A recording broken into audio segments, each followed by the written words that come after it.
역사를 짓밟으려 하는 자. 누구냐 너?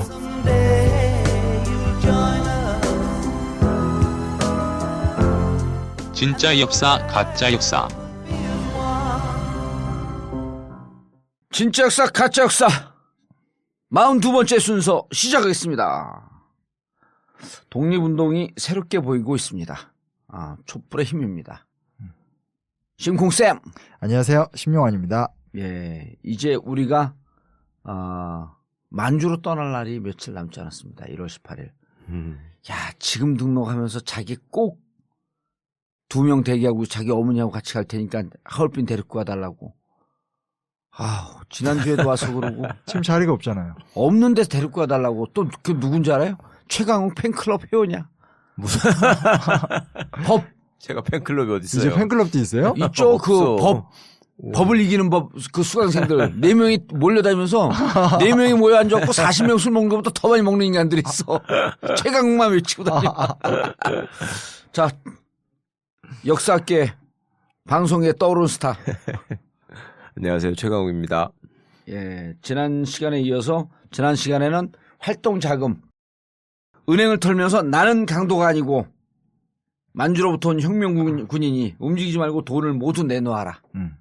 그럴 때 돈을 또 이렇게 내놓는데 앞장선 사람들이 또 나중에 후손들이 우리 아버지가 돈 내놓으면서 독립운동했다고. 여기까지 했습니다. 자, 전국구가 영화 한 편 또 쏩니다. 이명박근혜 정권 아래서 잘린 해직 언론인들의 얘기인데요. 7년 그들이 없는 언론입니다. 3일 벽두부터요. 화요일이죠. 오후 7시 10분 용산 CGV에서 상영하고 100명 초청합니다.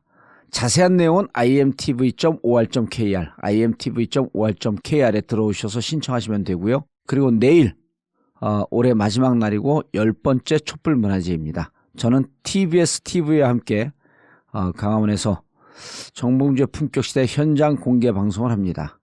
5시입니다. 강화문 세종문화회관과 정부 종합청사 사이에서 하는데 시간 5시서부터 8시까지 그리고 7시서부터 8시까지인가요?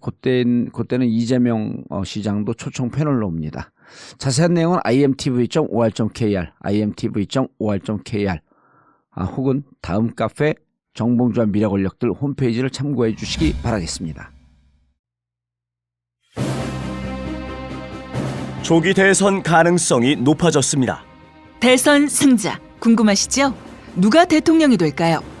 이 모든 문제의 답을 드릴 단 한 권의 책. 19대 대통령이 책으로 나왔습니다. 19대 대통령은 노무현 정부 청와대 여론조사 전문가였던 박시영 씨와 지난 9년간 청와대에서 여론조사 책임을 맡았던 이상일 씨와의 맞짱 토론을 통해 2017년 19대 대통령을 예측했습니다. 진영 대결을 강화해야 진보가 이깁니다. 민주당 경선의 승자가 누구이며 야권의 필승 전략이 무엇인지 담아냈습니다. 대선은 아직 끝나지 않았습니다. 진정한 보수가 나아가야 할 길과 보수의 대선 전략을 고민했습니다. 19대 대통령 주요 서점에서 판매하고 있습니다. 토크쇼 출판사.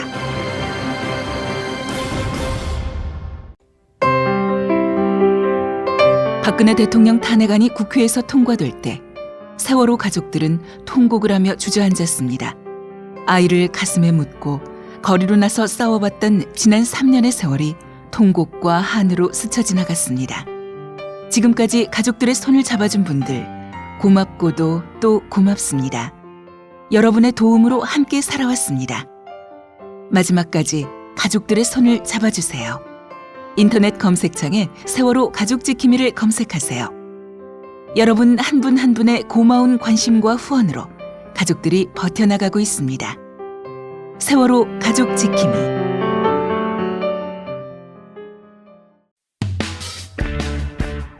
전국구 후원 대리운전 1644-6785 1644-6785 전국구 대리운전을 많이 이용하시는 분들께 감사의 인사로 책으로 나온 전국구 끝까지 물어주마를 보내드리고 있습니다. 정치는 개판이고 경기가 많이 어렵더라도 술 너무 많이 드시지 마시고요. 딱 한 잔이라도 하시게 되면 꼭 전국구 대리운전을 이용해 주세요. 전국구 후원 대리운전 1644-6785 1644-6785.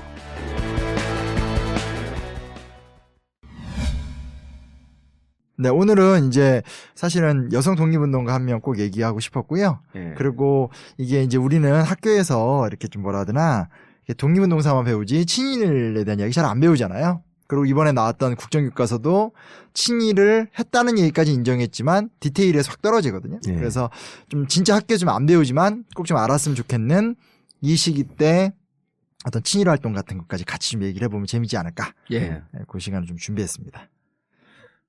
책의 제목은 단박이 한국사고요. 좀 사보세요. 이 다운로드 수와 구매 수의 현격한 격차 마음에 안 듭니다. 아니 근데 이게 스테디셀러가 되는 게 중요해요. 네네. 스테디셀러가 되는 게. 그리고 지난번에 교과서 국정화 문제 있을 때 그때 또 좀 나가지 않았나요? 정확히 말하면 예. 몇 주 전에 예. 제가 어쩌다 어른에 출연하면서 예. 제가 좀 그때 미국 가 계실 때요. 예. 그래서 그때 꽤 화제가 되면서 많이 반등을 했죠. 아. 네, 그랬습니다. 반등하면 인생 꽂으라니까. 그 얘기하니까 나한테 방송에서 연예인병 걸렸다고 그거 한마디 했구만. 예? 야 진짜 너무해요. 내가 방송에서 연예인병 걸렸다 그랬지? 저번에 방송할 때 제가 곧 들어가기 전에 그 얘기했더니 그냥. 그랬구나. 예. 뭐 연예인병이 지금 걸린 게 아니라 시작할 때부터 걸려 있어. 뭐. 자, 예, 얘기해 보겠습니다. 여성혁명가. 네, 이게 사실 우리 챕터가 지금 이제 후반부로 가기 때문에 단박에 한국사 현대편도 나와야 되잖아요. 예. 아, 그것도 빨리 써야 되는데. 하여튼, 뭐 쓰고 있어요? 이거 끝날 때쯤 책이 딱 나와야 돼, 그게. 하여튼 열심히 하겠습니다. 예. 네, 네. 그래야지 시리즈로 쫙 가는 거지. 네, 네. 어쨌건, 오늘은 여성혁명과 남자연에 대한 얘기부터 먼저 좀 해보려고. 남자현. 네. 예, 이름 외우기도 쉬워요. 여성혁명가인데 남자현. 네, 예. 남자현. 영화 암살에 안오균이었나? 거기서 이제 전지현의 예. 모델 중 한 명이다라고. 아, 그래요? 네네. 오. 그러니까 정확하게 그 이야기는 아닌데 그때 여성 독립운동가 몇 명을 모델로 해서 만들었다라고 감독이 아마 얘기했을 거예요. 그 한 명이에요. 남자현 선생이. 여러 캐릭터를 섞어놨는데 그 중에 하나가 남자현이었다. 네네. 야. 2명 정도 섞은. 아. 네, 네. 그래서 남자현 선생에 대한 얘기를 해보고 싶었습니다.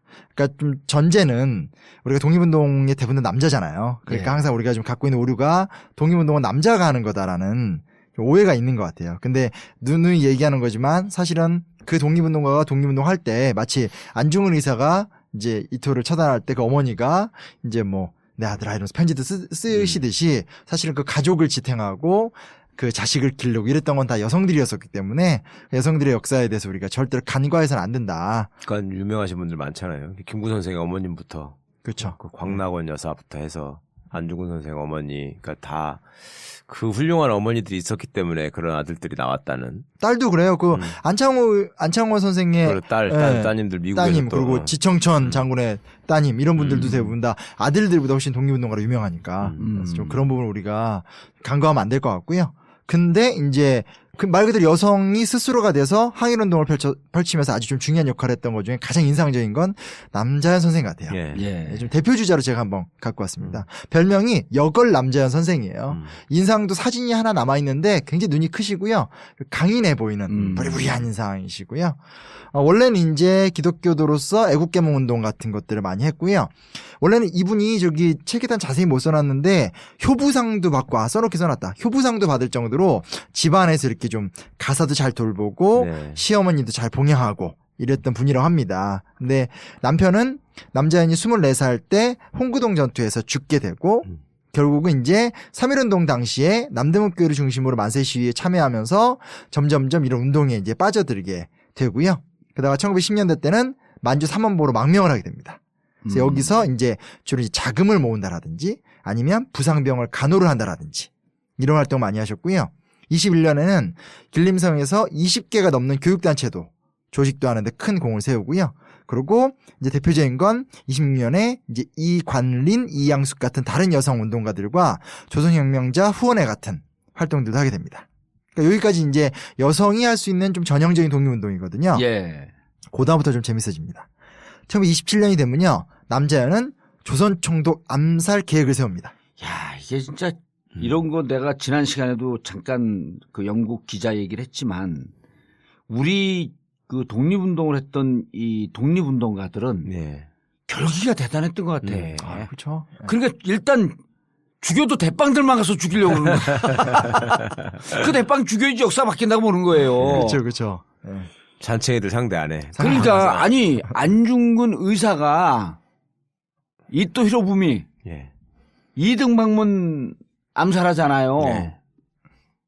그 이토 히로부미라는 사람이 일본에서 어마어마한 사람이더라고. 저희 옛날에 또 얘기도 했었잖아요. 예. 그냥 우린 이렇게 암살했으니까 뭐 원오브댐을 죽였나 보다 이렇게 어렸을 때 공부 열심히 안 한 사람도 그렇게 했는데 일본 갔을 때 일본의 역사학자가 옛날에 이걸 한번 얘기를 해요. 네. 얼마나 위대한 사람인 줄 아냐 안중근이.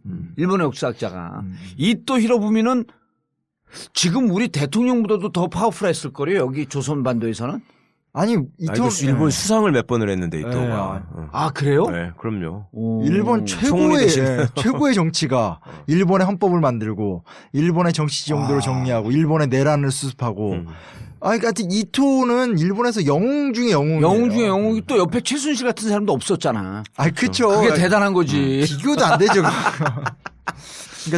그러니까 일본의 메이지 유신 때 인물들이 우리 입장에서 좋지 않죠. 왜냐면 걔들이 우리를 점령했으니까. 네. 근데 그 유능함과 자기네들이 길을 만들어 나가는 데서는 정말 대단했고 그 중에 탁월한 리더가 사실은 이토 히로부미였다. 이토가 한국과 일본의 왕을 지가 다 요리한 거잖아. 그쵸. 그래가지고 다 이걸 이룬 건데. 그러니까 어마어마한 인물을 그러네. 그렇게 보낸 말하니까 거야. 또 맞아요. 예, 예.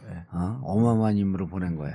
그러니까 무리하지 않으면서 적절하게 친일파도 그렇지. 잘 양성하고 막 이완용, 송병준 잘 길러내면서 예. 이게 막 토해내게 하면서 이렇게 결국 조선을 딱 능구렁이처럼 먹는. 그렇죠. 그리고 이토 히로부미는 조선을 완전히 병합하는 것이 아니라 조선 자치 정책을 그 네. 중심으로 가려고 했던 거 그러니까. 아니에요. 이렇게 교묘하게. 그래서 이토 히로부미가 저격되면서 오히려 역설적으로 조선의 강압적인 정책이 더 강화됐다.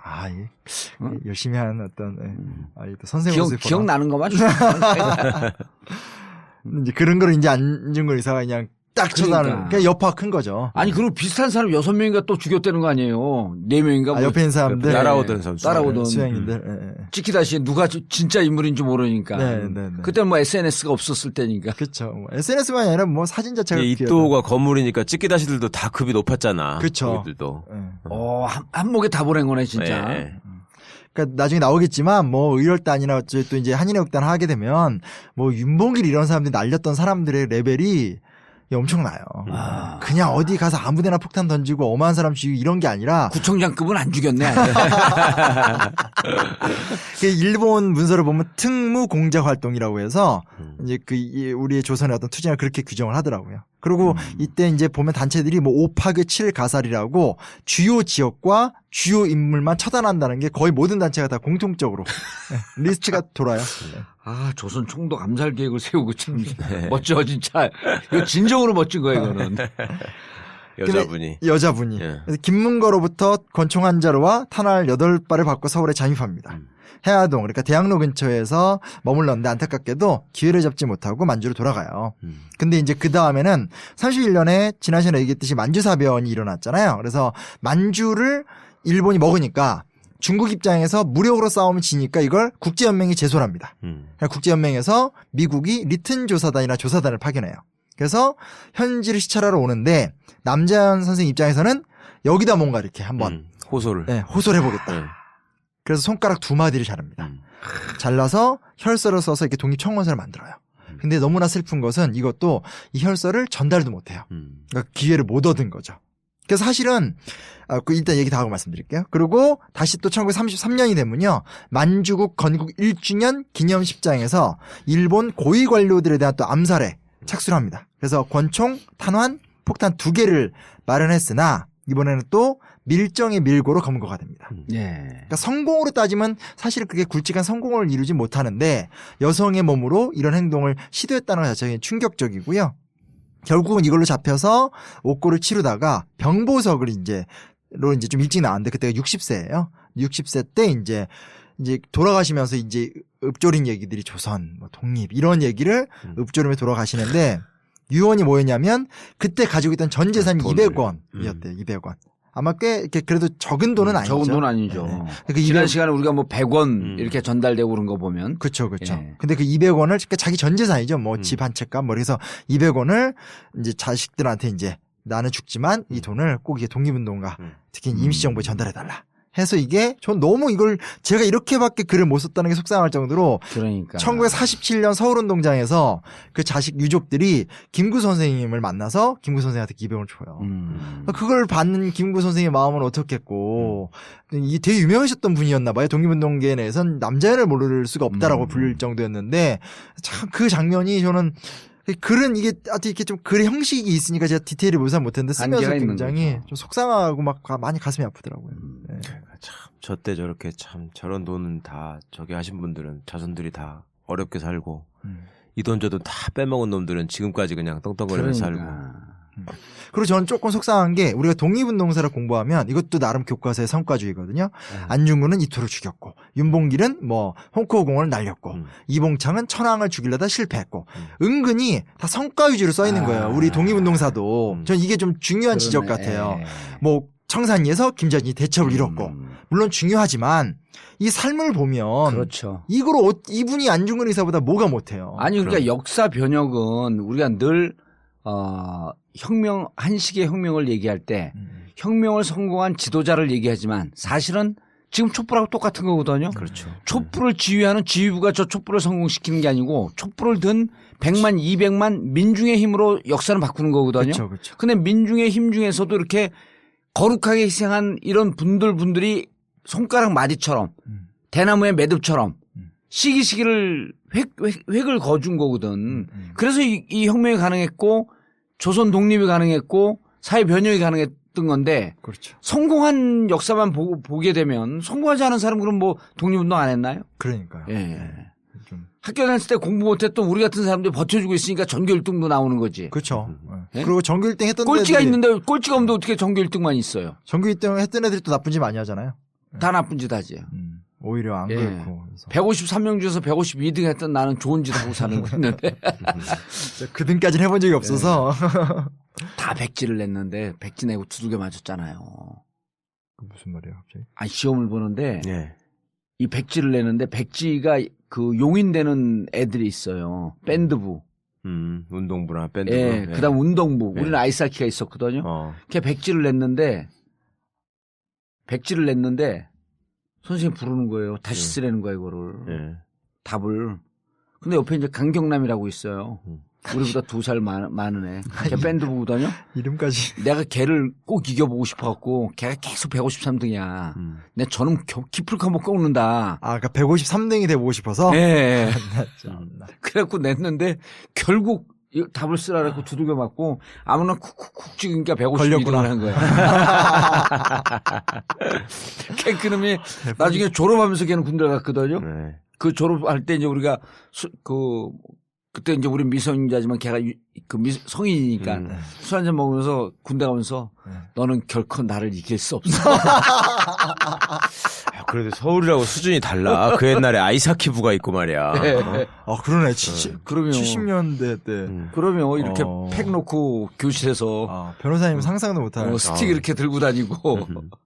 그 세상이 진짜 이제 정말 특별한 거예요. 이 역사 변혁 속에서 그 152등과 정말 전주의 천재셨을 거 아니에요. 예? 탑을 한 번도 놓쳐본 적이 없는. 전설의 천재지 저기도.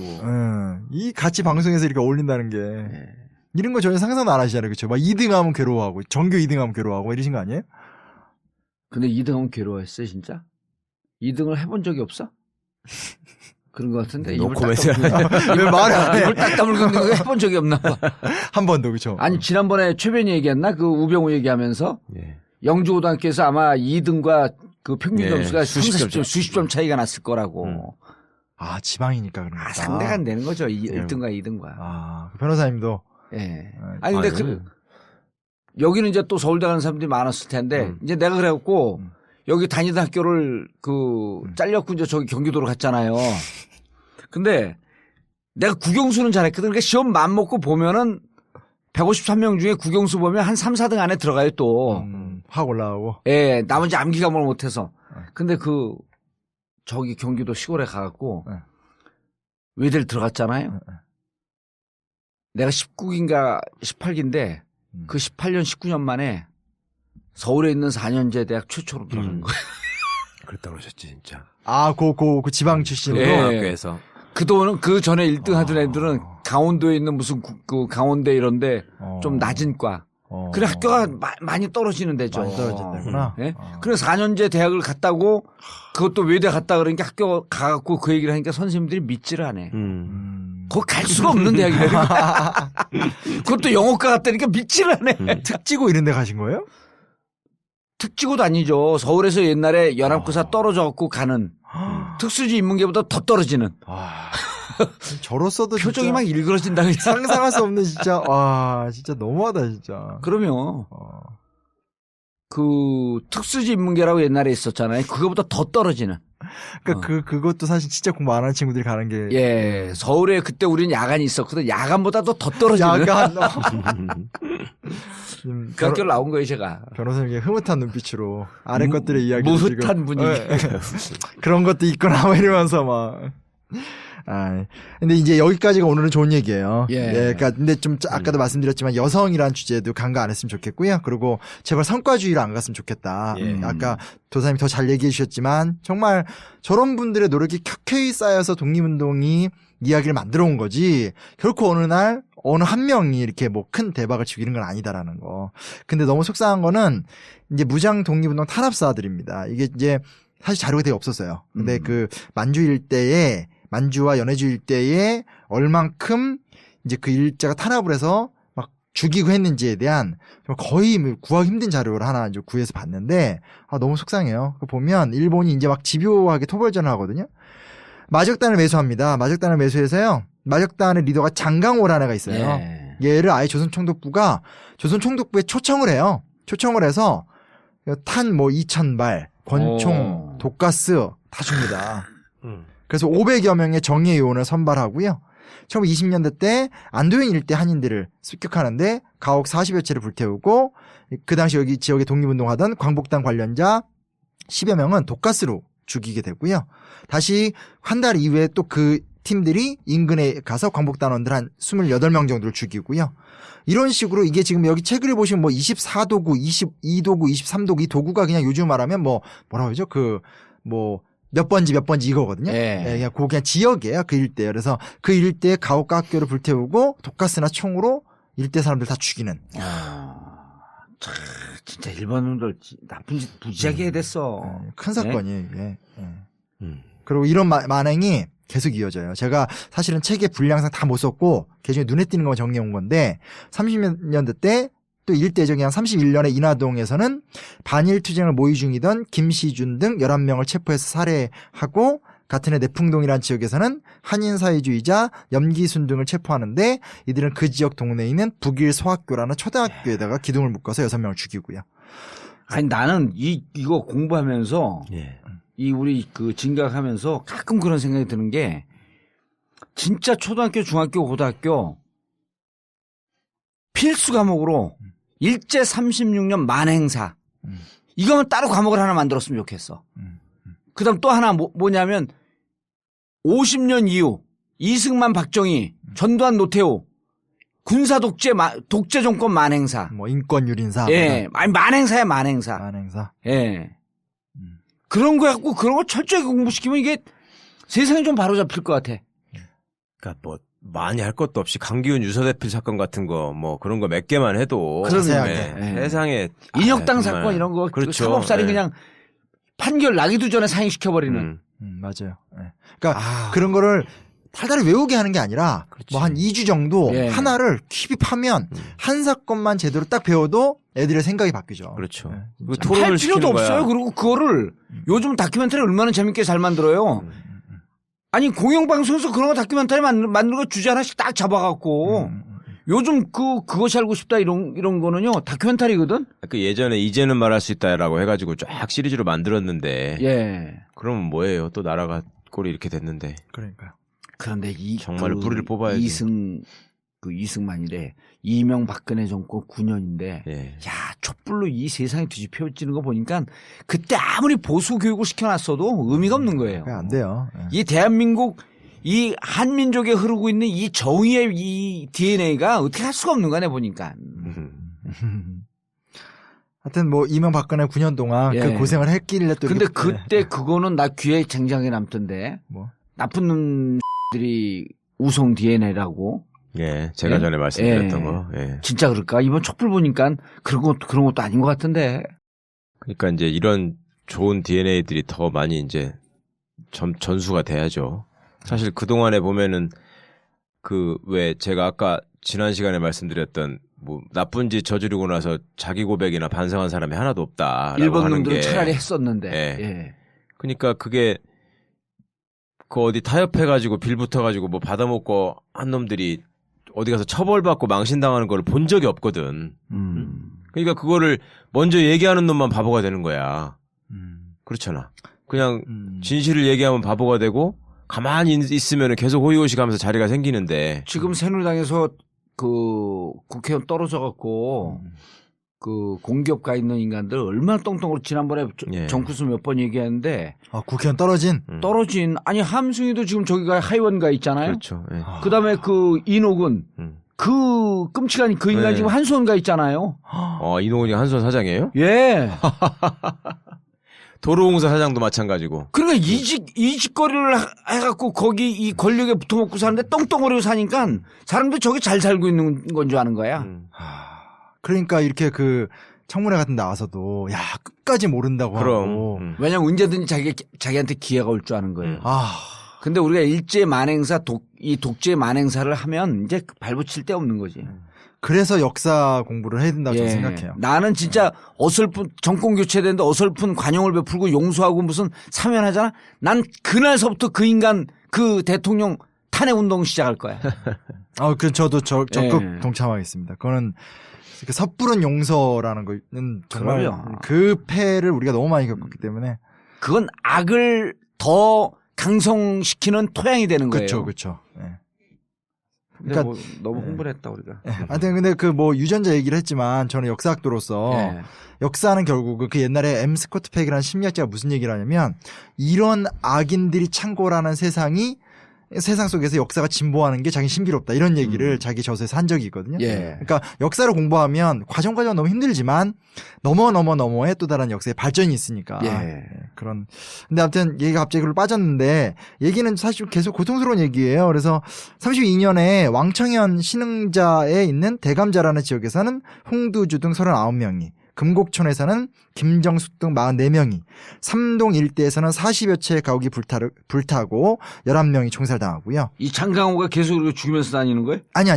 그러니까 이제 그 아까 장강호 얘기 끝났고요. 그 예. 독가스 얘기 끝났고 이런 식으로 일제히 만행. 일본이 계속 토벌한답시고 하는 거고 이런 거 하러 나가자 그러면 박정희가 그렇게 눈이 번쩍번쩍하면서 튀어나갔다는 거 아니야. 그냥 나가지 않겠잖아. 네. 요시 하면서 밑번도 딱 들고 요시. 예, 일단 시기적으로 요거는 그때는 아니고 예. 30년대 초반이니까. 어쨌거나 같은 짓 한 거지 뭐. 이게 요시라고 하는 게 요시가 무슨 뜻이에요? 좋아. 아. 좋아 이런 거거든. 근데 일본 애들이 유도가 일본이 본고장이라 그러잖아요. 네. 딱 뭐 이렇게 하다가 딱 쓰러졌다가 일어나면서 다시 붙으라고 딱 하잖아요. 그럼 넓적다리 탁탁 치면서 요시 이러고 달려드는 거거든요. 옛날에 그 일본 놈들이 그 저기서도 나와요. 그 김두한 영화에서도 네. 한 번 딱 맞은 다음에 일어나면서 한 번 또 붙어 그러면 요시 그러면서 무릎을 딱딱 친다고.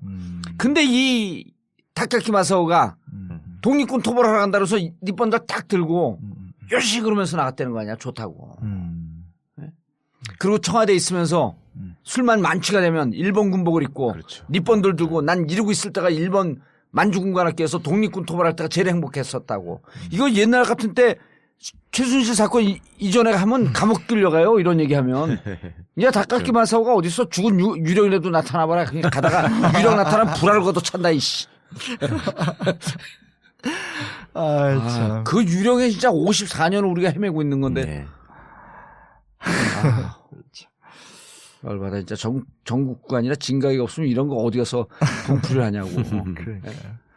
하여튼 이런 일들이 책을 보면 쫙 써 있어요. 사실은 제가 이거를 아는 척 하려고 쓴 것도 아니고요. 예. 이거 갖고 잘난 척 하려고 쓴 것도 아니에요. 왜 이렇게 써놨냐면 다 외우지 못하는 지명이지만 또 교과서에 안 나오거든요. 그렇지만 이런 지명에서 이렇게 기억도 못하는 사람들이 이렇게 곳곳에서 이렇게 죽었다라는 얘기를 조금이라도 전 남기고 싶었어요, 사실은. 예. 그거를 기억해주지 않는 역사책은 좀 마음에 안 들어서. 그래서 그런 얘기들이 지금 쭉 나오고 있고요.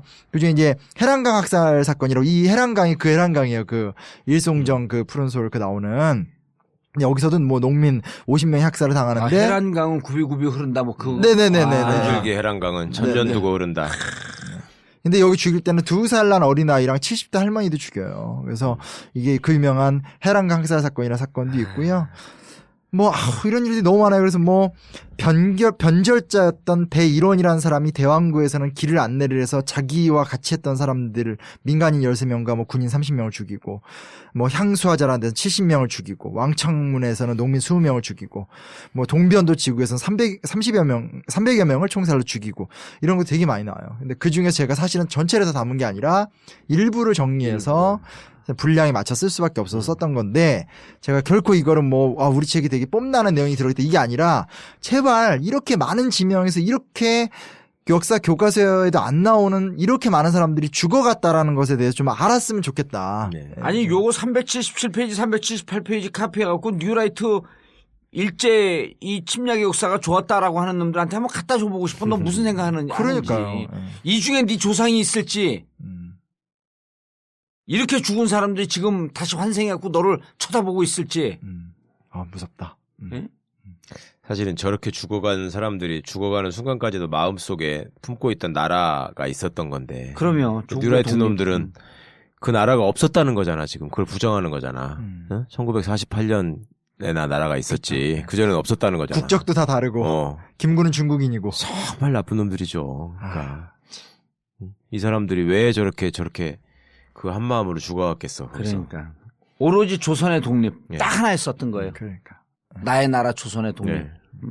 차마 내가 저렇게 살 수 없다 하면서 죽은 거 아니에요. 그러면 네. 이게 이제 우리 나중에 민주화 운동할 때 무릎 꿇고 살기보단 서서 죽기 원한다. 예. 그 노래였었어요. 무릎 꿇고 살기보단 서서 죽기 원한다. 우리들은 정의파다. 가사가 정말. 네.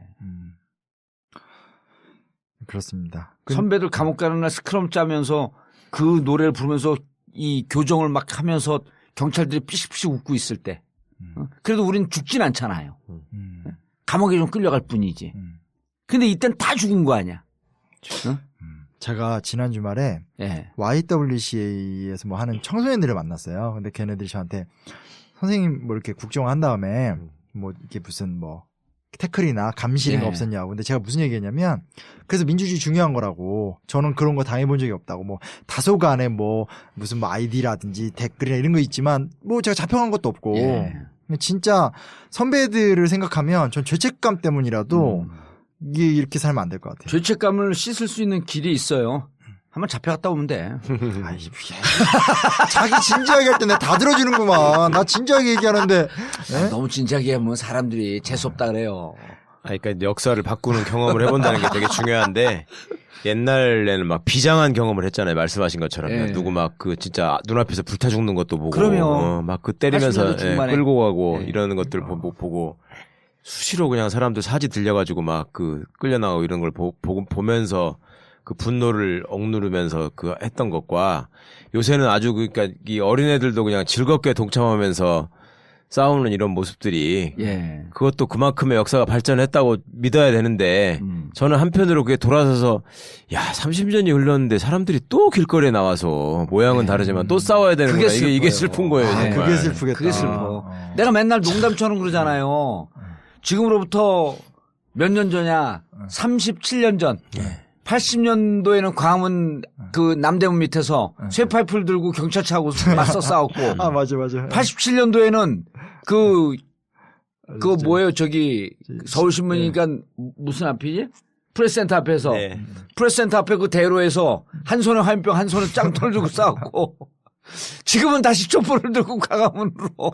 그러니까 그런 진짜. 근데 네. 그런 기분들이시잖아요. 근데 저는 사실은 그 제가 대학생 때 김대중 대통령 뭐 이럴 때니까 예. 한 번도 데모를 나갈 이유도 그러니까. 없었고 돌을 던질 필요도 예. 없었고 근데 그냥 제 전공을 열심히 하던 과정 중에서 그냥 마음에 이제 죄책감이라든지 뭔가 이런 걸 찾아가는데 국정화 때문에 본야에 끌려 나온 다음에 사실은 도사님이 저를 계속 방송하자고 해서 제가 계속 한 거 아니에요. 계속 하자 그래서 한 번 하자 그러니까 그냥 얼추구나 좋다고 덜컥하고. 참나 아니 그러니까 근데 시작할 때 이렇게 될지 몰랐죠. 근데 이제 하면서 계속 하게 되고 그러다 보니까 책을 써야 되니까 더 잘 쓰고 싶고 그럼요. 찾다 보니까 더 충격적인 얘기가 많이 나와서 마음이 그렇다고요. 아니 요즘 무심코 이제 촛불 하니까 우리 집사람이 같이 술 먹다 이렇게 무심코 앉았고 내 얼굴을 쳐다보면서 그래요. 이제 물론 마음속으로 그동안에도 있었겠지. 40년을 36, 7년을 만났으니까 무심코 이렇게 보면서 아우 존경스러워요 그래. 그 왜 그러면 40년이 흘렀다는 거야. 그러고 산 지가. 근데 맞아. 그 외기를 쭉 온 게 그래서 아니 난 그래도 행복하게 왔으니까. 아 우리 민주동문회 갔더니 그때 돌 들고 막 이런 사람들이 사회에서 경제적으로 적응이 안 되면 다 폐인이 돼 있잖아요. 그 민주동문회 가면 짠해. 미안하고. 그 이번에 민주동문회 한 6, 7년 만에 나갔어요. 예. 감옥 가기 전에 갔다가. 민주동문회라는 외대 민주동문회. 이게 박근혜, 이명박근혜 정권 들어갔고 그 전에 있다가 유명무실화 됐던 민주동문회가 다시 살아난 거야. 참나. 그 다 감옥 갔다 온 사람들. 최변도 그 민주동문회 나가잖아요. 예. 근데 화장실에서 갔는데 이제 서너 시간 늦게 갔잖아. 만취가 됐는데 후배가 딱 쳐다보더니 형은 안 만왔네. 그냥 탄 하나에 청통 청집해 청봉지에서 긋고 시작하겠습니다. 그래. 내가 아유 짠하고 고맙고 그러더라고. 그러니까. 얼마나 들었으면 그걸 달달달달 외웠겠어. 알겠습니다. 네. 달달 외웠고 가슴 아픈 건 아픈 대로. 네, 근데 얘기는 계속 가보죠. 왜냐면 예. 이게 광고 듣고 가야지. 네. 아직 멀었구나. 아. 네.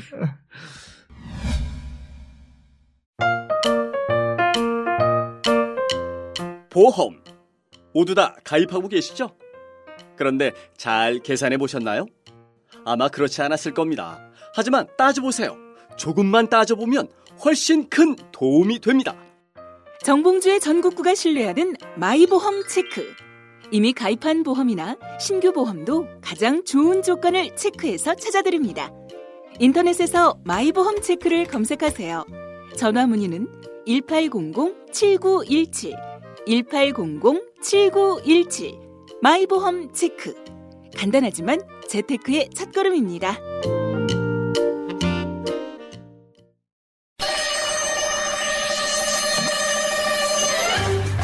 전국구 에어컨. 사무실, 업소, 빌딩, 관공서, 냉난방이 필요한 그 어디에나 전국구 에어컨.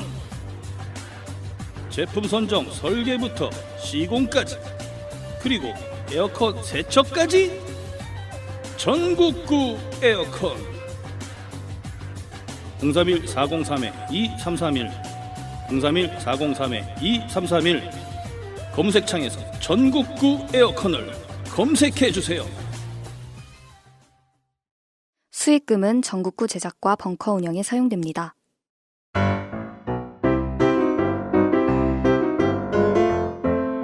영부인 김치에서 김장김치를 판매합니다.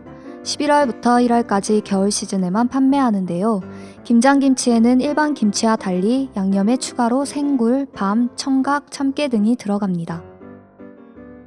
양념에 청각이 들어가 숙성될수록 시원한 맛을 내며 표고버섯 가루와 다시마 육수로 감칠맛을 더했습니다.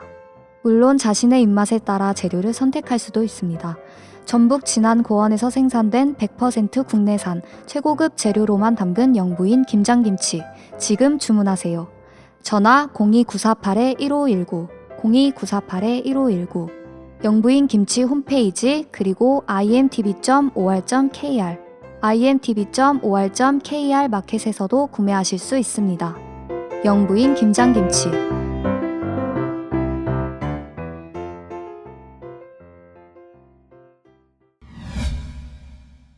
자, 계속 하시죠.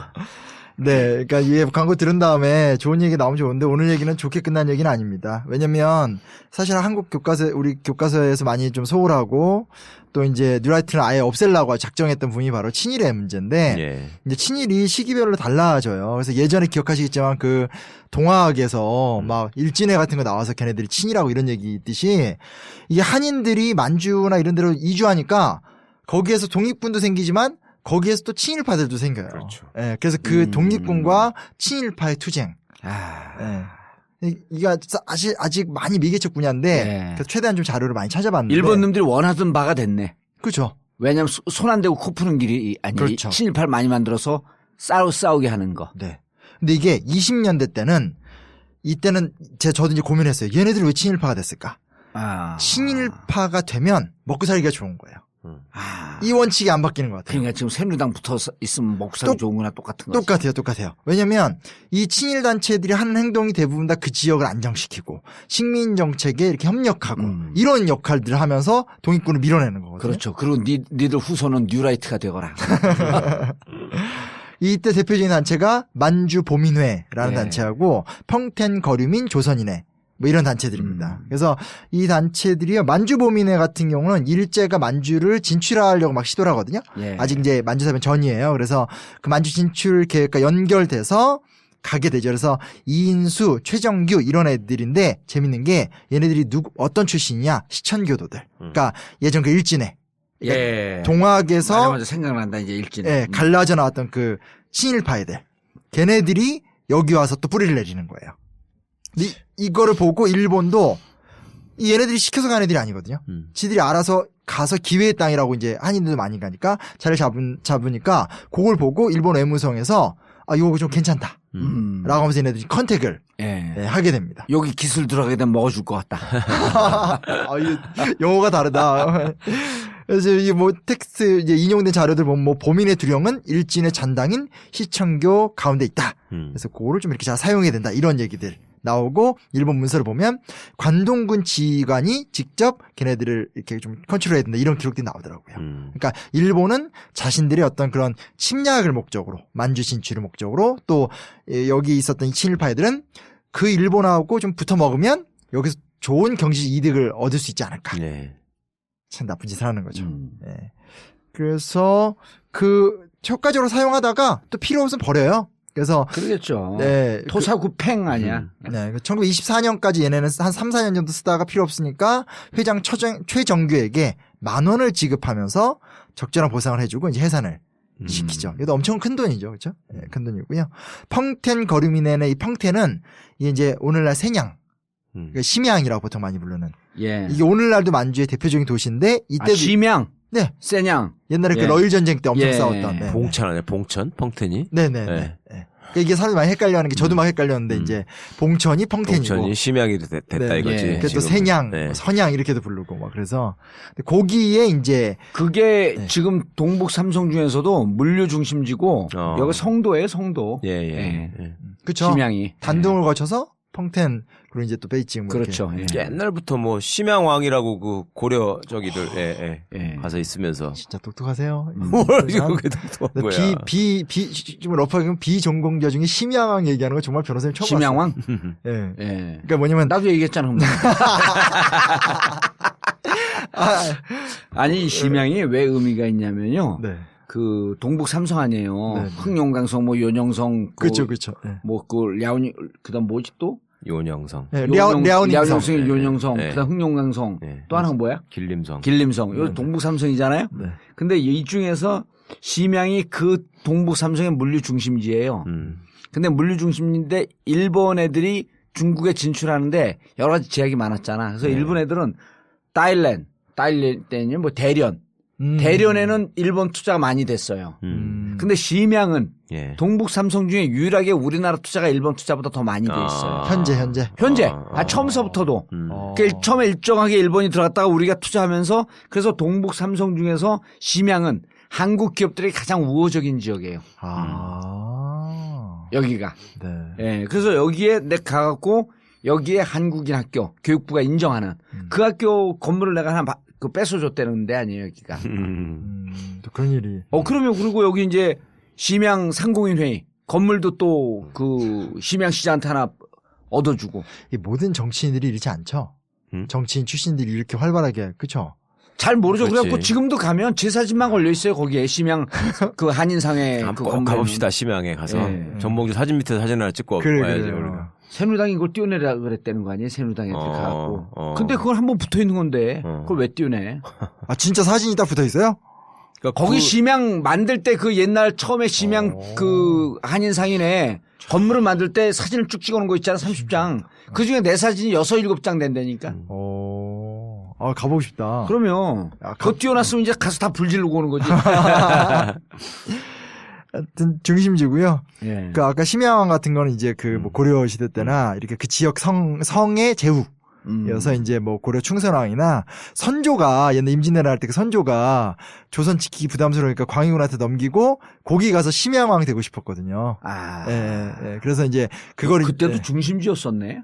그러니까 이제 여기서 중국으로 갈 때 예. 거기가 이제 거쳐가는 데 중에 제일 컸던 데인 것 같아요. 그렇죠. 예. 아니 그러니까 지금도 이제 우리가 거기서. 지난번 그 김대중 노무현 대통령 네. 철의 실크로드 할 때 예. 부산과 목포에서부터 출발을 하잖아요. 네. 그래서 서울을 거쳐갖고 신의주 해갖고 단동 해갖고 넘어가는데 심양을 반드시 거쳐요. 심양이 물리 중심지니까. 아, 거기서도. 예. 중국 비행기도 거기가 많이 그러면 그래갖고 이제 심양에서부터 베이징으로 가고 러시아로 가고 유럽으로 가고 이렇게 나눠지는 거지. 예. 아무튼 거기입니다. 거기고요. 이때 1922년 기준으로 한 20여만 명 정도가 살았대요. 와. 그러니까 사람이 많이 사니까 독립운동가들도 많이 가 있고요. 네. 원래 초기에는 경학사 부민당 같은 신민의 산하 단체들이 여기에서 좀 이렇게 영향력을 행사했는데 일본이 진출하면서 점점점 밀리는 거죠. 근데 여기 있었던 펑텐 거류 조선인회는 펑텐 일본 거류민회 산하 조직. 그러니까 일본 거류민회에 종속된 단체예요. 회장도 일본 거류민 회장 이름이 뭐 가와모토. 그리고 이제 부회장이 이 단체를 설립한 박창식. 그리고 뭐 그 밖에 김경신, 이삼성, 정의봉 이름이 좀 이상하죠, 그렇죠? 삼성, 정의봉 뭐 이런 등의 평의원들이 있었고요. 상담역으로는 조선 총독부에서 파견한 아이바 기요시, 뭐 그 외에도 여러 사람들이 있고 심지어 일본 조합 기독교회, 요거 이제 그 일본의 극우 기독교, 예. 정부 정치에 순응하는 거기 목사 와타나베 등등이 있었다고 합니다. 그래서 이 사람들을 중심으로 이 어떤 그 만주 지역의 친일화에 중요한 역할을 했던. 그래서 결국은 이 단체가 자리 잡으면서 사실은 이제 만주 일대에서의 한인 무장투쟁이 많이 위축이 또 돼가고요. 이 심양이 진짜 의미가 있는 게 심양 인구가 지금 7천만인가 8천만쯤 돼요. 엄청 많네. 우리나라 인구도 많네. 아, 그럼요. 근데 그건 별로 중요하지 않아요. 심양을 중심으로 한 반경 1시간 반 내지 2시간 내의 경제 도시라고 그러잖아요. 서울에서 그 직장을 다니면서 예를 들어 무슨 안양에서 출퇴근하는 사람들. 그러니까 반경 1시간 반 내지 2시간 정도 거리에 있는 경제 도시 개념으로 하게 되면 1억 4천만 명인가 돼요. 그러니까 쉽게 말하면 뭐 수도권 같은 그렇죠. 개념이죠. 예. 물리 중심지니까. 그러니까 여기는 또 이제 우리가 이런 세상을 얘기하면 조직을 얘기 안 할 수가 없거든요. 베이징과 이 남방을 중심으로 한 그 중국의 조직이 삼합회 아니에요. 예. 동북 삼성은 흑사회야. 맞아요. 예, 틀려요 또. 맞아요. 흑사회가 더 잔혹해. 왜냐하면 만주 뭐예요 후손들이야. 마적의 후손이. 마적의 후손들이니까 도끼로 사람 죽이고. 그러네. 마적이 진짜 예. 잔혹하는데. 우리 황해 영화 있었잖아요. 황해. 네. 이 황해 영화에서 우리 조선족 조폭들이 그렇게 잔혹하고 살벌하고 그러는 게 걔들하고 그 흑사회 애들하고 싸우면서 그렇게 된 거예요. 붙어야 되니까. 그리고 실질적으로 흑사회 멤버들이 많고. 살벌한 거지 그러니까. 이쪽 그 삼합회는 총 갖고 싸울 때 여긴 도끼 갖고 싸우잖아. 도끼한테 맞아봐야 하면 얼마나 아프겠어. 총으로 빡 맞으면 그냥 먹고 빡 죽으면 되는데 도끼는 바로 죽지도 않고 아프잖아 계속. 잔인해. 아 진짜 미치겠다. 근데 아무튼 그게 이제 어떤 1920년대의 특징이에요. 그러니까 1920년대 때의 친일의 모습은 뭐냐면 일본이 만주를 진출하는데 아직은 전쟁은 아니고 경제 침탈 위주로 이루니까 거기 우리나라 사람들 이주민이 많으니까 일제 협력하면서 붙어서 이제 경제적 기득권을 얻으려는 방식의 친일 단체들인 거죠. 그러니까 친일도 사실은 구조화가 돼 있는 거예요. 언제나 우리가 이렇게 그냥 뭐 저놈 죽여야 돼, 뭐 저 자식 처단해야 돼. 이건 우리가 친일파를 청산하지 못해 놓으니까 이제 그런 스트레스를 받고 있는 건데 실제로는 이게 어떤 친일의 구조를 바라보는 측면도 좀 의미가 있죠. 그리고 이제 이게 30년대로 들어가면서 좀 성격이 바뀝니다. 이제 30년대로 들어가면서 결국 이제 여기 주인공 박정희가 나오게 되는 건데 일단 단체 이름부터 얘기하면 간도협조회, 간도특설대, 훈춘정의단 이런 단체들이에요.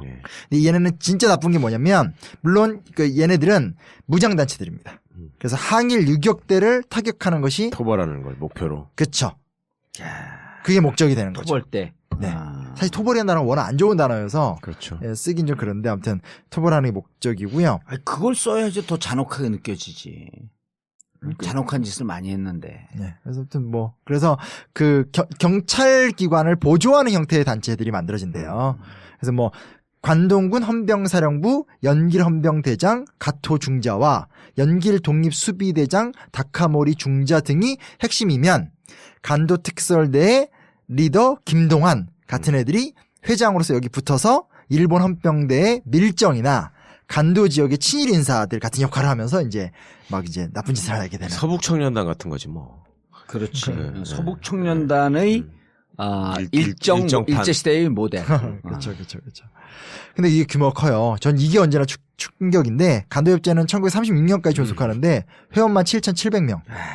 나쁜 짓 하는 놈들 많아 진짜. 엄청 많은 거예요. 이 숫자에 대해서 우리가 강감 안 될 것 같아요. 옛날에도 일진에 10,000명 막 그랬잖아요. 그죠? 제일 단체 규모 컸고. 그러니까 이게 빌 붙으면 이권이 생기니까 가서 들러붙는 거고 뭐 새누리당 당원이나 비슷한 거지 뭐. 그 지역에서. 그러니까 이 친일 부역자들이에요. 진짜. 친일 부역자. 요즘 야 우리 진짜 몇 개월만 전에 해도 부역자라는 표현 쓰면 우리 종북 좌빨로 다 그냥 매도될 때예요. 근데 지금 부역이라고 하는 막 써요. 막 써 이제. 통제가 안 돼요. 얘네들 진짜 그 새누리당 얘기가 전 되게 적합하다고 생각하는 게 얘네들이 다 그 뭉쳐 있는 거 아니에요. 계속 있는 게 뭐냐면 이권으로 다 뭉쳐 있는 거. 네, 똑같아요. 근데 웃긴 게 이 변절자들이 또 더 나쁜 짓을 잘해요. 김동환이란 이름은 전 이 책에 보면 최정규 지금 김동환 이런 얘기 나오잖아요. 이 김동환이 진짜 나쁜 놈이에요. 얘가 원래는 러시아 보병 소위를 역임하는 등 소련에서 사회주의자로 시작했던 애예요. 근데 얘가 이제 결국은 변절자가 돼서 온갖 나쁜 행동을 다 했던. 그래서 이제 중국 공산당 측에서 얘는 죽인다. 그래가지고 결국은 얘를 이제 잡아서 총살을 시켜 버리죠. 근데 제가 이 책엔 못 넣었는데 얘가 죽고 나니까 일제 측에서 참 쉽게 말하면 충실한 부하가 죽었잖아요. 그래서 이렇게 쓴 글이 있어요. 추도사. 근데 그 글을 보면 너무 화가 나는 게 그는 정말 성실했고 열정을 다했고 인생을 헌신적으로 해서 우리에게 봉사했다. 와 그렇게 나오는 거야. 그러니까 조선 독립군을 열성적으로 잡았다는 거 아니에요. 초 A급 부역자가. 완전 나쁜 놈이 진짜. 그래서 그 외에도 선전부장 김영수도 거의 비슷하게 살다가 얘는 이제 46년이니까 해방이 되고 나서 이제 그 중국 공산당에 의해서 처단을 당했고요. 그리고 다행이죠.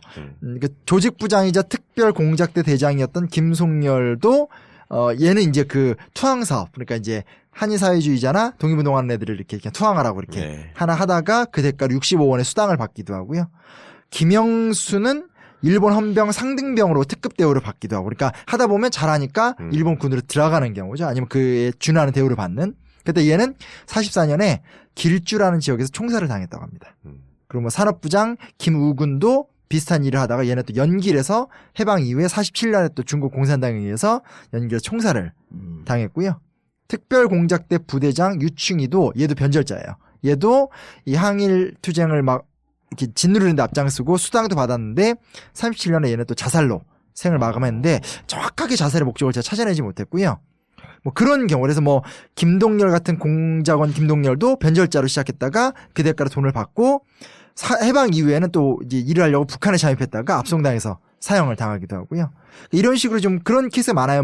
박용찬도 원래는 중국 공산당원 활동하다가 변절한 다음에 공작반 정복의 격리를 하다가 이제 46년에 총살 당하고요.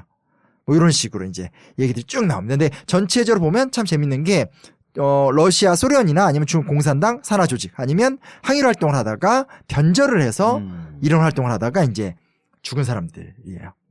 근데 제가 일부러 그 총살 얘기 꼭 넣은 게 처단 당했다. 그러면 중요한 역사죠, 그게. 네, 100%는 아니지만 특히 중국이나 북한에서 처형을 많이 당했고요. 근데 안타깝게도 이제 북한으로 들어오거나 특히 남한으로 이주해 왔을 경우에는 목숨을 많이 부지하는 특징도 나타내야 됩니다. 꼭 이 얘기하면 그래서 너네들은 우리 역사를 자꾸 자부심 떨어지게 만들래라고 많이 공격을 하거든요. 좌빨 역사학자들이면서 이거 사실인 걸 어떻게 해요? 그래서 사실이죠. 남한에 들어와서 반공주의자인 척하면서 이렇게 목숨을 세탁하는 경우가 너무 많아요. 아니 남한이 친일이 주류가 되니까 이것은 살아난 거죠. 나는 북한과 중국 이 사람들이 그냥 총살령한 건 좀 안타까워. 아니 저놈들이 중국에서 그 쌓아놓은 재산이 많으니까 그거 아까워서 못 내려왔을 거라고. 그 남한으로 왔으면 살았을 텐데 거기 있으니까 그나마 중국 공산당한테 잡힌 거지. 근데 총살령은 좀 안타까웠고 이런 놈들은 내가 맨날 주장하잖아요. 세파트 사용을 시켜야 된다고. 세파트 사용. 너무 무섭다. 그러면 공포 영화 내고 총으로 딱 맞으면 죽잖아요. 근데 아까 우리가 도끼 얘기도 했지만 세파트가 계속 물고 너댓 마리가 이리 끌고 다니고 저리 끌고 다니고 그리고 또 동영상 찍어갖고 후손들에게 보여줘야 돼. 잘못한 자들은 이렇게 처단당한다고. 예? 세파트 사용 특별법을 만들어야 돼. 나중에 이놈들 이거 내 얘기한 거 기록해갖고 저 막말했다고 막 어디다 안 둘까? 세파트 사용은 없나요, 전 세계? 없죠. 더 잔혹한 얘기 해줄까요? 예? 뭐 하시려고? 싸나운 치아와 사용법. 진짜 잔인하다. 죽을 때까지 치아가 오는 거 아니야? 그러면 치아 한 20마리가. 악마 같다, 진짜. 왜 악마로 죽이는데? 아니, 어찌됐건 듣고 있으면 좀 부담스럽잖아요. 뭐, 무슨 옛날에 무슨 황제 시대 이럴 때 사람 죽이는 것도 아니고. 참. 제가 할 얘기를 까먹었다니, 지금 그 얘기 듣고 있다가. 그래서. 아니면 저거 있잖아요. 그 이구아나. 한 10cm, 15cm 되는 이구아나 사용법.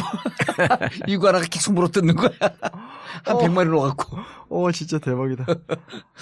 근데 아까 변호사님 되게 얘기 잘해주신 게 실제로 그게 맞아요. 막 신분을 숨기고 그때 이때는 정보화 시대가 아니니까 사진도 없고 이러니까 전혀 아닌 척 갑자기 변절자였는데 막 이렇게 공산당원인 척하고 그렇게 딱 걸려서 죽은 사람이 되게 많아요. 중국에 좀 많이 처단을 했었죠. 하여튼 총살인데 이구아나 사용법까지 얘기가 나왔었는데 치아가 제일 치아는 너무 무서운 거예요. 그거 진짜 그 귀엽게 생긴 것들이 20마리가 계속 물려 100마리. 진짜. 그리고 귀 끝만 하나 물고 늘어지고 하나 새끼손가락만 물고 늘어지고 생각만 해도 끔찍하죠. 그런 생각하면 나쁜 짓 하면 안 되지. 그러니까 역사의 단죄가 정확해. 그럼요. 아니면 더 잔혹하게 바퀴벌레 2만 마리 있는 데다가 놓아버린다든지. 진짜. 근데 전두환은 다시 구속은 불가능해요? 변호사님? 그건 안 돼요? 그럼, 이미 다 저기 하고 사면까지 됐잖아. 그럼 그 법적으로는 아예 이제 안 되는 거예요? 아니, 다른 죄명이 있으면 모를까. 전직 대통령 무슨 통치에 관한 특별법 만들어갖고 다시 넣을 수 있는 거지. 현재로는 안 되는 거구나. 난 그 사람부터 다시 넣었으면 좋겠는데. 왜 거기까지 너무 멀어. 일단 가깝게. 그렇죠. 9년 먼저 다 털고. 그러면 9년 멀고 털고 이제 여론조사를 또 해봐야지. 당장 지금 눈앞에 있는 김기춘부터 얼른 좀 처리하고 합시다. 김기춘 우병우. 진짜 김기춘. 악마 같은 진짜. 그 표정이 진짜 악마더라고. 그 삶이 진짜.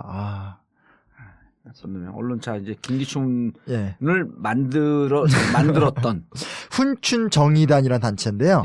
이 단체는 이 간도협조회랑 비슷한 단체인데 얘네는 귀순 사업을 주로 담당을 했다고 합니다. 그래서 얘는 변절을 목표로 하는. 근데 진짜 짜증나는 게 뭐냐면요.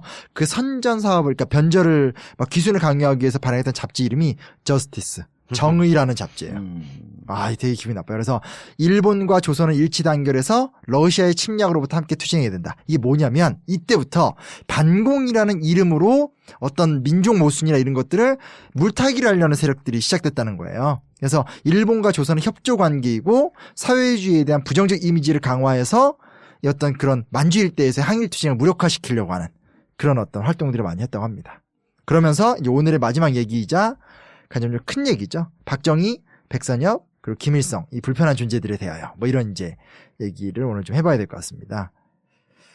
그 보면요, 이제 만주 군관학교 때문에 아까 이제 변호사님도 막 이런저런 얘기도 하시고 도사님도 이런저런 얘기하셨는데 저는 이제 야사 얘기는 다 할 수는 없고요. 이제 공적으로 잡힌 얘기 위주로만 좀 말씀을 드리도록 할게요.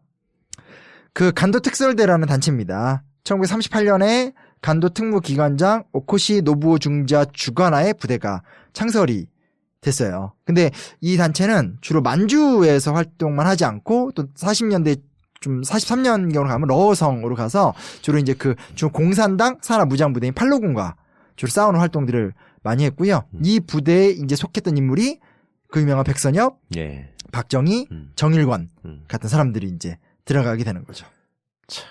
저기서 이렇게 나쁜 짓 한 놈들이 다 몰려와가지고 또 여기서 또 나쁜 짓 하고. 네. 그러니까 백선엽은 이승만 때 6.25 전쟁 때 이제 국군 지도자 별 4개 달았던 사람. 아직도 안 죽었잖아요. 이번에 죽지 않았네. 아직도 안 죽었어요. 죽지도 않아요. 몇 살인데? 90몇 살 90몇 됐어. 아 근데 진짜 술 덜 먹고 악자같이 이거를 인간보다 더 살아야겠다. 지금 또 육사 나온 놈들끼리 뭐 하는 줄 아세요? 백선엽한테 오성 장군을 원수. 원수 어쩌고저쩌고 아직 기사 봤어. 추대해야 된다고. 정말 넋 빠진 놈들 진짜. 진짜 멋진 놈들이야. 이 간도 특설대는 참 특이한 게 뭐냐면요. 토벌 작업을 정말 열심히 해요. 그러다가 패망됐다는 소식을 듣고도 바로 부대가 해체가 되질 않고 그 이후에 패망을 했구나 한 다음에 다시 본지로 집결을 한 다음에 해단식을 갖고 국내로 들어온 사람들이에요. 저는 이게 되게 중요한 의미를 갖고 있다고 생각해요. 네. 그러니까 보통은 자기가 예를 들어서 끌려와서 싸우거나 출세를 위해서 독립군을 토벌했다고 하면 좋은데 그러면 이제 일본이 졌으면 그냥 오면 되잖아요. 네. 근데 그게 아니라 전쟁이 졌어? 차분하게 그 명령을 듣고 본거지로 와서 해단식을 다 하고 눈물의 이별을 하고 국내에 들어왔다는 거니까 굉장한 고도의 일본에 대한 충성의식을 갖고 있었다는 거죠.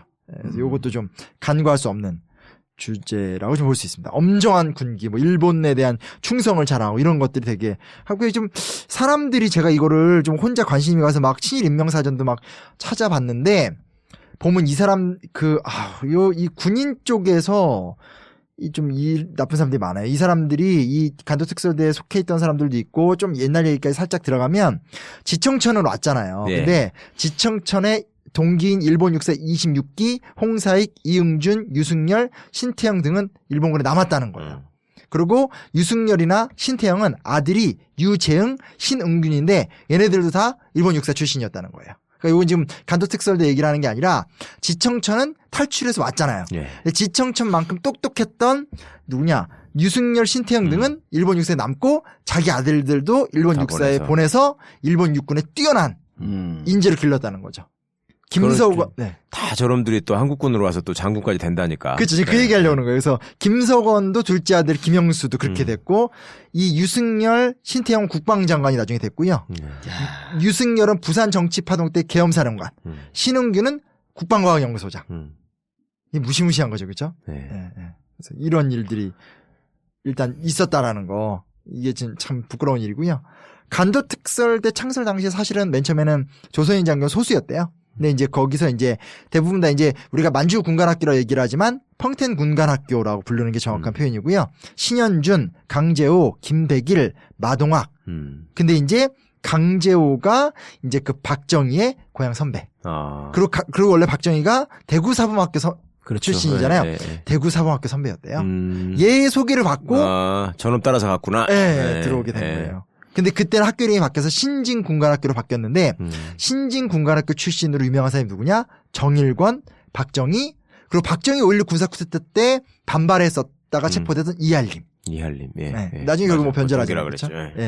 그들이 다 만주군관학교 출신들입니다. 그중에 정일권이 제일 똑똑해서 막 그 조선 장교 가운데서 막 수석 졸업하고 막 나중에 일본 육사까지 갔다 오기도 했고 박정희도 막 그 천황이 하사하는 시계 받은 걸로 또 유명하고요. 그래서 이런 사람들이 대부분 다 이제 만주군관학교 출신이고 그들이 나중에 박정희 정권에서 또 수뇌부를 담당하는 역할들을 했다라고 합니다. 근데 백선엽 아까 욕을 했는데 백선엽의 회고록에 비교적 좀 이렇게 얘기 나와요. 보면 김백일, 임충식, 김동아, 이송아, 송석하, 이용, 박춘식 등등도 다 간도특설대에서 활동했다고 하는데 얘네들이 다 나중에 뭐가 되냐? 국군의 최소한 소장 이상의 최고의 사령관들이 되게 됩니다. 그래서 이게 뭐냐면 제가 책에는 못 넣었는데 박남규라고 광복군 출신으로 국군이 된 사람이 있어요. 그분이 회고록을 남겼는데 진급이 안 되는 거예요. 별 2개 이상 못 올라가요. 왜냐면 인맥이 없어서. 네. 자기들끼리는 다 엮어주니까 자기들끼리 밀고 땡기고 하고 광복군 출신들도 군대에 분명히 있었지만 이 출세에 너무나 뚜렷한 한계를 느끼게 되고 되게 속상한 이야기들인 거죠.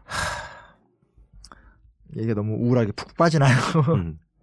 그래서 어찌됐건 그렇게 됐다라는 거고. 근데 여기 좀 중요한 문제 하나 있습니다. 뭐냐면 간도특설대로 입학했던 애들이 친일파인 건 이제 뭐 논란의 여지가 없죠. 예. 근데 지금부터 얘기를 드릴 얘기는 좀 불편한 얘기일 수 있지만 사실 이걸 관통해야지만 우리나라 역사가 더 이렇게 발전하는 것 같은데 이 당시에 이 사실은 이 친일 활동을 했던 애들의 회고로 보면 다 뭐라고 나오냐면 우리는 독립군을 만난 적이 없고 다 공비를 토벌했다. 라는 얘기밖에 안 나와요. 공비란 말은 뭐냐면 빨갱이들이 토벌했다고 얘기를 하고 있는 거거든요. 근데 뭐냐면 실제로 간도특설대가 상대했었던 만주나 화북 지역을 장악하고 있던 세력은 실제로 충칭 임시정부나 민족주의 세력이 아니라 대부분 다 중국 공산당이나 공산당 산하 한인 사회주의자들이었다는 거예요. 그러니까 결국 여기서는 한인 사회주의자들의 독립활동을 인정해주냐 않느냐가 굉장히 중요한 첨예한 논란이 될 수밖에 없는 거죠. 지금 우리 사회가 여기까지 못 왔기 때문에 이 얘기를 못 하고 있는 건데 얼마 전에 좀 논란이 있긴 있었지만 했는데 하여튼 얘네들의 변명은 뭐냐면 우리는 빨갱이를 처벌했다고 지금 계속 얘기를 변명을 막 하는 거예요. 근데 이 지역에 있었던 한인 사회주의자들이 왜 한인 사회주의자로 투쟁을 했겠냐는 거예요. 그렇죠. 공산당 관할 지역이고 여기서 독립운동하려면 이 길을 선택하는 수밖에 없었죠. 그리고 우리가 얼마 전에 공부했지만, 방송했지만, 실질적으로 1930년 이후에 우파 민족주의 독립운동은 쇠퇴하고. 그렇죠. 주로 러시아 이제 혁명 뭐 영향도 있었겠지만, 주로 좌파 민족주의자 운동들이 그 전체 대세를 차지하고 있었기 때문에, 이제 이게 그 사상 논쟁이 끝나면서 좌파 독립운동을 어떻게 볼 것이냐. 이런 거에 대한 역사를 새로 쓰기 시작을 해야 돼요. 맞아요. 예. 그때는 이런 거거든요. 조선을 되찾기 위해서 독립하기 위해서는 좌우 사상과 이념이 무슨 소용이 있었냐. 중국도 국공합작을 했잖아. 일본 놈을 몰아내기 위해서. 맞아요. 그 역사만도 못한 거예요, 우리가. 그렇죠. 그러니까 이놈들이 공산 비적이라 그랬잖아. 비적들을 토벌한다시고 다닐 때는 지금 뭐 나중에 냉전 시대처럼 무슨 자본주의와 공산주의가 대립하던 때가 아니고 공산주의 개념도 불분명했을 때예요. 독립운동의 한 수단으로 공산주의가 받아들여진 거지. 아니 러시아에서 총 준다 그러니까 그럼 나 갖고 사회주의인 척 해야지 총 주니까. 그러니까 뉴라이트 놈들이 쓴 책을 보면요, 자꾸 이때 일제 시대 때도 이런 뭐 냉전처럼 좌우 갈등 이런 얘기만 엄청 써요. 그러니까 자꾸 이제 그렇게 프레임을 바꿔야지 이제 뭔가 명분이 되니까. 그러니까.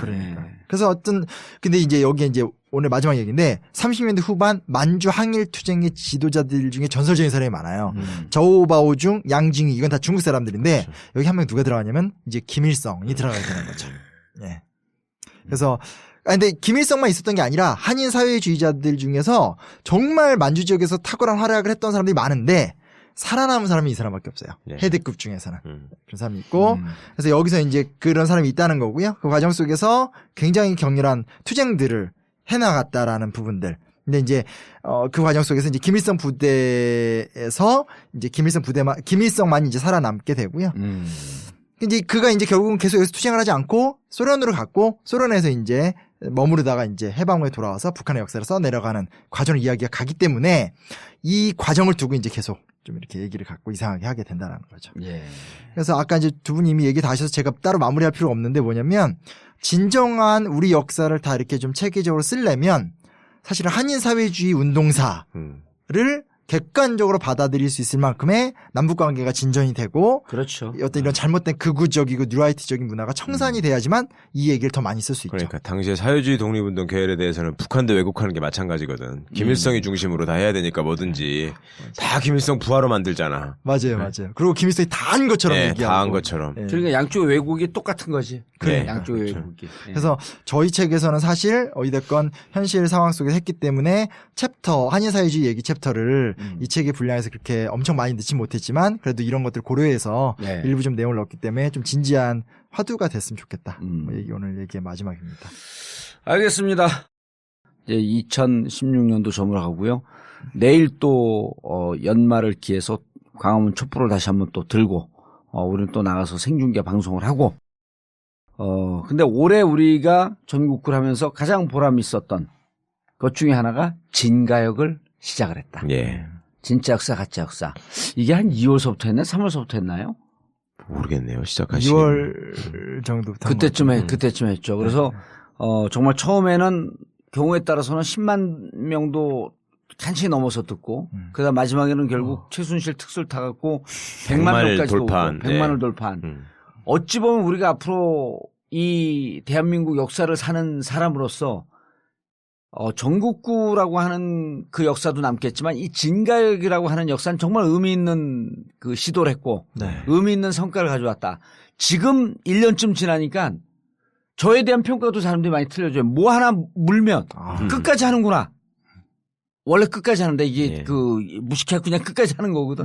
근데 이 진가역 얘기를 하는 분들이 많더라고. 2016년 진가역의 주역이었던 신쿵쌤 우리 이제 청취자분들께 연말 올해를 보내면서 한 말씀 하시고. 네, 감사합니다. 아까도 뭐 언제 나왔던 것 같은데 제가 도사님이 보자마자 제안을 하신 건 맞고요. 저도 하겠다고 사실은 바로 얘기는 했는데 그래놓고 사실 뒤에서 많이 물어보고 다녔거든요. 이분은 어떤 분이냐 막 이렇게 물어보고 했는데 용기를 내고 선택을 했는데 너무 같이 놀지 말라고 그러죠? 아니요, 평이 좋았어요. 그랬어요? 네. 네. 보이는 것과 다르다. 네. 좋다. 반원법 한번 써본 거예요. 얘기를.